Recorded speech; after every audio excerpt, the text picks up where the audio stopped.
À plus d'un titre, nous pensons donc que le chocolat pourrait être un élément à inscrire au patrimoine mondial de l'humanité. Tout d'abord, pour la protection de la production artisanale contre la mondialisation et les industriels. Ensuite, pour la protection de la fabrication afin d'en garder la qualité du produit. De plus, pour la protection du savoir-faire qui se transmet de génération en génération. Et finalement, pour la protection de son rôle social important, comme bien associé à de nombreuses fêtes, comme par exemple Noël, Pâques ou la Saint-Valentin.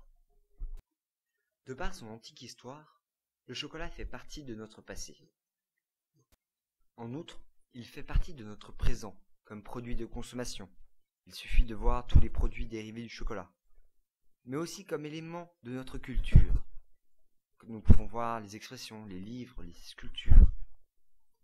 De plus, en 2020, la production actuelle de fèves de cacao ne pourra assurer que 80% de la demande mondiale. Il manquera environ 1 million de tonnes de fèves. Ceci est dû au développement des marchés des pays émergents.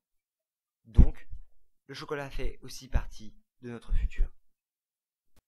De surcroît, le chocolat que nous connaissons actuellement est le fruit de nombreuses découvertes et innovations.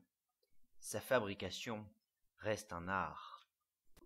Le chocolat est de plus en plus protégé par les artisans chocolatiers ou par des labels. Ainsi, des labels tels que Bio ou Fairtrade protègent le chocolat des petits producteurs à la fabrication. Le chocolat de qualité devient recherché. Étant donné que nous ne voulions pas que vous restiez sur votre faim, nous vous le disons en anglais. The end.